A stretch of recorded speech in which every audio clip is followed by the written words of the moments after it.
Hi guys, welcome back to my channel. So para dun sa mga bago sa channel ko, yung channel ko it's all about hobbies. So for today's video, papakita ko sa inyo yung mga shoes na nabili ko. Yan. So ito ay Duramo SL 2,600 plus ko nabili sa SM North. So, ano siya, review ko, masarap sa paa, very comfortable. Tapos ang nangyari, tumangkad ako ng 2 inches. yung material na ginamit malambot. Tapos ni-remove ko na yung ano malambot naman din, kaya lang need ko ng arch support kasi may issue ako sa arch ko ano siya flat footed ako 2,600 plus to guys. Napakasarap gamitin, napakalambot. Isang oras na ako naglalakad sa ganito, hindi pa rin masakit yung paa ko. And then pumunta kami sa NLEX dun sa ano ba yung pangalan ng ano na yun, may buy one take one dun So bumili kami ulit ng ito, ano, Duramo lang to, Duramo 10. So same technology ng Duramo SL. Ayan, kaya lang pagdating dito iba yung ano niya. Papakita ko yung comparison guys. So ito ano, itong stripes niya parang rubber paint, pero ito plastic ko. Tapos pagdating dito sa ano niya, sa talian, ito mas makapal to.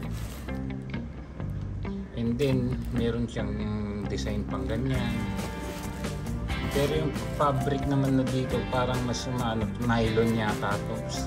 Tapos ito parang ano, ayun malambot Tapos ito medyo matigas. So buy one take one, 3,510 yung nagasto namin. Buy one take one.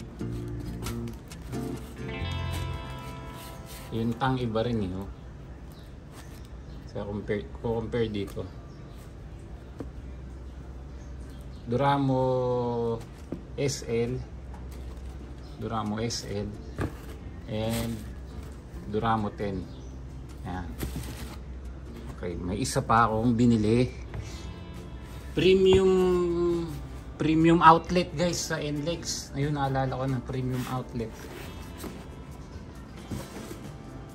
So ito naman ay wow. Paano ang pangalan nito?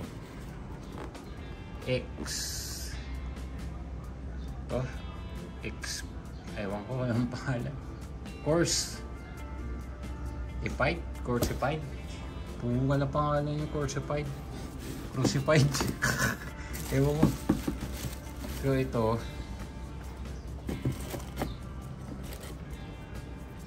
iba yung stripes niya. Ang lambot din nung ano, yung insoles. Cloud foam technology naman to guys. Ito nasubukan ko na to Ganda talaga. Kita nyo. Buy one take one, nakasulit guys. And then may isa pa akong binili naman sa SM Fairview. Fila. Fond of running guys and walking. Walking lang pala, minsan running. Brown. So ang ano ko dito guys, review ko, yung comfort niya is 8 lang. Ewan ko bakit, dahil ba sa pagdating sa fila guys, yung size 11 hindi ko siya sukat, size 10 siya sa Adidas and Nike size 11 ako. Pero pag dito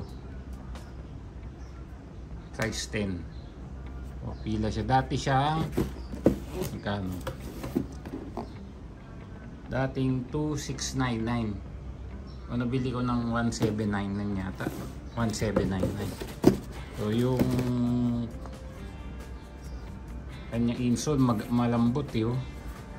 So, pero di ko kailangan yan eh. Kailangan ko nung bumili na ako na ito, papakita ko guys sa inyo yung insole na para sa may issue sa arch nya.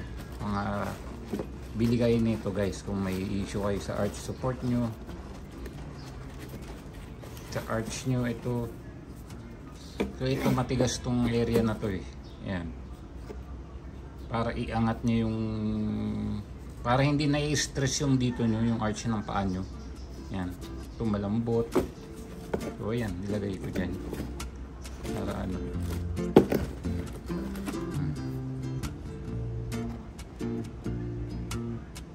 Ayos guys, no? Mura lang, 1,799. May running shoes ka na, pwede rin pamura. So yun guys, ulit papakita ko pagka may bagong bili ulit tayo, papakita ko sa inyo. Thank you for watching.